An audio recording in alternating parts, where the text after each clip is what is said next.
আমাদের এখান থেকে ঘুরতেছে মীনাক্ষী। মীনাক্ষী কেরা? মীনাক্ষী কে? এআইডিএফৰ বিৰুদ্ধে গৰজি উঠিল সৰুক্ষেত্ৰী বিধানসভা সমষ্টিৰ প্ৰাক্তন বিধায়ক আলী হুছেইন। নৱগঠিত পাকাবেতবাৰী বিধানসভা সমষ্টিত এআইডিএফ কোনোপধ্যে জিকিব নোৱাৰে বুলি মন্তব্য কৰে প্ৰাক্তন বিধায়কগৰাকীয়ে। পাকাবেতবাৰী বিধানসভা সমষ্টিৰ এআইডিএফৰ নেত্ৰী মীনাক্ষী ৰহমান আৰু এআইডিএফৰ প্ৰধান বদৰুদ্দিন আজমলৰ বিষয়ে বিভিন্ন মন্তব্য কৰে প্ৰাক্তন বিধায়কগৰাকীয়ে।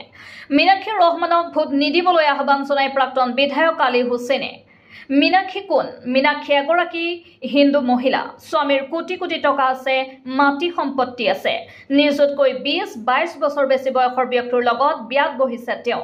চলে বলে ৰণে কৌশলে বিধায়ক হ'ব বিচাৰিছে তেওঁ। সেয়েহে তেওঁক ভোট নিদিবলৈ আহ্বান জনাইছে প্ৰাক্তন বিধায়ক আলী হুছেইনে।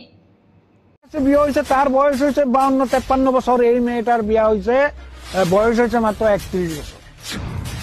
আর এই মেয়েটা এসে লোভে পড়ে 6 কোটি কোটি টাকা, 100 বিঘা মাটি, এই সমস্ত দেখে দেখে সে আইছে আইন এমন কৌশল রচনা করছে, যদি চলে বলে কলে কৌশলে যদি এনে লইয়া হারে, এই মানুষটার কোনোদিনই আপনারা দেখবেন না।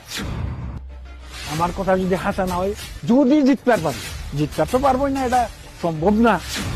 কারণ আমরা বিভিন্ন জায়গায় এই ধরনের মিটিং করতেছি যে এই ইউডিএফ, এই বদরুদ্দিন আজমল, আমিও ছিলাম একটা টাইমে, সেই টাইমে এই দলে মানুষ ছিল 40%, একশো মধ্যে 40 জন। অহন কি ওই দলে কোন মুসলমান মানুষ দেখছে, হিন্দু মানুষ দেখছেন না? কারণটা কি?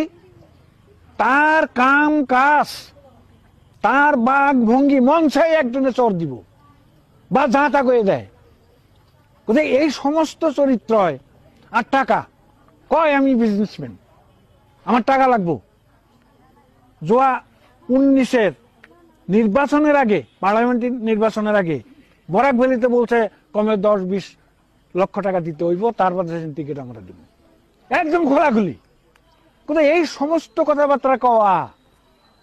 আজ তারা এমন অবস্থায় মানুষ তাগো নেত্রী ঘুরতাছে, এই সহজ সরল মানুষগো বোকা বানাবার দিকে ঘুরতেছে। তবে আমাদের মানুষ কিছু চালাক হয়েছে ওখানে, যে মীনাক্ষী রহমানকে ভোট দেওয়ার কোনো যুক্তি নাই, কারণ সে তো আমাদের এই সমষ্টির না, এই জেলার না, অন্য জেলার মানুষ। গতিকে আপনারা সাবধান হন রাখবো যে ইউডিএফ যদি থাকে, এই দল যদি থাকে, বিজেপি থাকাটা একদম 100% শিওর। কারণ বিজেপির যারা কর্মকর্তা, যারা নেতা, তারা টেবুল টকিং কি কয় জানেন?